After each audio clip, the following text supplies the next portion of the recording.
এই মুহূর্তে যে খবরে নজর রাখবো, বিস্ফোরক ব্যারাকপুরের প্রাক্তন সাংসদ অর্জুন সিং তিনি বলেছেন যে নবান্নে বসে পরিকল্পিতভাবে খুন করার পরিকল্পনা করছেন মুখ্যমন্ত্রী মমতা বন্দ্যোপাধ্যায়। আর একবার জানিয়ে রাখবো, বিস্ফোরক প্রাক্তন সাংসদ অর্জুন সিং নবান্নে বসে মমতা ব্যানার্জি পরিকল্পিতভাবে খুন করার চক্রান্ত করছেন। পশ্চিমবঙ্গের সব প্রতিবাদী মানুষদের খুনের চক্রান্ত করছে, বাড়ি লক্ষ্য করে বোমা ছোড়ায় বিস্ফোরক অর্জুন সিং।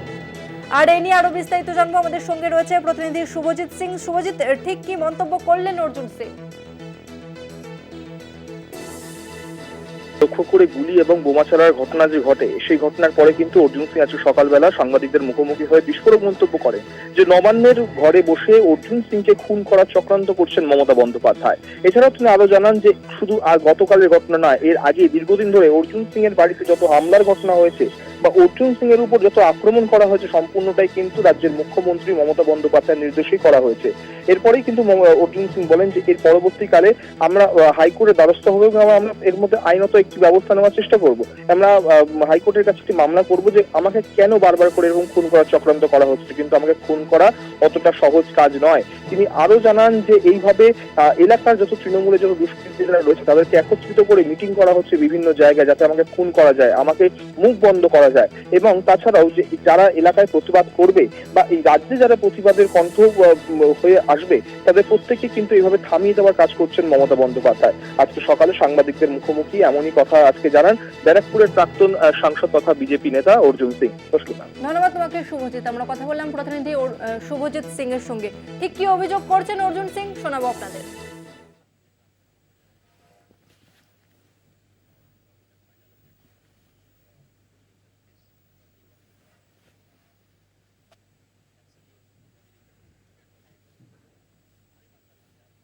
মমতা বন্দ্যোপাধ্যায় আমার মার্ডার করার প্ল্যান করছেন। উনি ভাবছেন এই ছাগল গরুকে দিয়ে আমার খুন করাবেন। পশ্চিম বাংলায় যারা প্রতিবাদী মানুষ আছেন সবাইকে উনি সরিয়ে দেওয়ার চক্রান্ত করেন, সবাইকে। আজকে অভয়া কাণ্ডের পরে আজকে 50 দিন 55 দিনের মধ্যে যে ব্যাকফুটে গেছেন মমতা ব্যানার্জি, এখন উনার কাছে একটাই রসায়ন আছে, একটাই কেমিস্ট্রি আছে कि उन्हीं যারা প্রতিবাদী কণ্ঠ আছে, সোশ্যাল সমাজের সোশ্যাল সমাজের লোক হোক, সামাজিক লোক হোক, ডক্টর হোক, প্রফেসর হোক, ইঞ্জিনিয়ার হোক, যারাই সরব হবেন, পলিটিক্যাল লোক হোক, যে পার্টি হোক, এখানে এই আন্দোলনটা তো কোনো পার্টির আন্দোলন নয়, সামাজিক ব্যবস্থার আন্দোলন আছে। তো তাদেরকে সবাইকে জব্দ করে দেওয়ার জন্য উনি এই প্ল্যানটা করেছেন। এই মুহূর্তে আমাদের সঙ্গে রয়েছেন তৃণমূল মুখপাত্র জয়প্রকাশ মজুমদার। জয়প্রকাশ বাবু, আপনাকে কলকাতা টিভিতে স্বাগত। অর্জুন সিং তিনি মন্তব্য করেছেন যে নবান্নে বসে মমতা ব্যানার্জি পরিকল্পিতভাবে খুন করার চক্রান্ত করছেন, পশ্চিমবঙ্গের সব প্রতিবাদী মানুষদের খুনের চক্রান্ত করছেন মুখ্যমন্ত্রী। কি বলবেন? এইসব নাটকে পানা কথা, নাটকের ডায়লগ অর্জুন সিং এর মতন নেতা তার বন্ধ করা উচিত। তিনি কখন যে কি করবেন আর কোন নাটকের ডায়লগ দেবেন, আর কালকে যা ঘটনা তার পারিবারিক সমস্যা সবাই জানে। একই বাড়ি থেকে বেরোচ্ছে, একই জায়গায় গাড়ি রাখে, একই চত্বরে থাকে, সকালে উঠে একটু মহড়া দিয়ে দেয়, মারামারি খেলা, একটুখানি বন্দুক, একটুখানি বোমা, যে বোমাতে কেউ মরে না, তারপরেতে আবার একসঙ্গে খাওয়া দাওয়া, সব ভাই বিরাদরির ব্যাপার।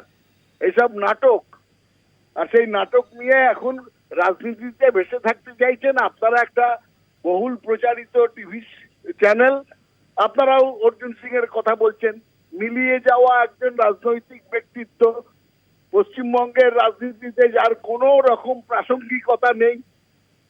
যদি রাস্তা দিয়ে যায়, 3 জন লোক সঙ্গে থাকবে না, কিছু ওই সিকিউরিটি ছাড়া, সেই লোকটার আবার কথার বক্তব্যের দাম কি? তাকে আবার কেউ কি ষড়যন্ত্র করবে?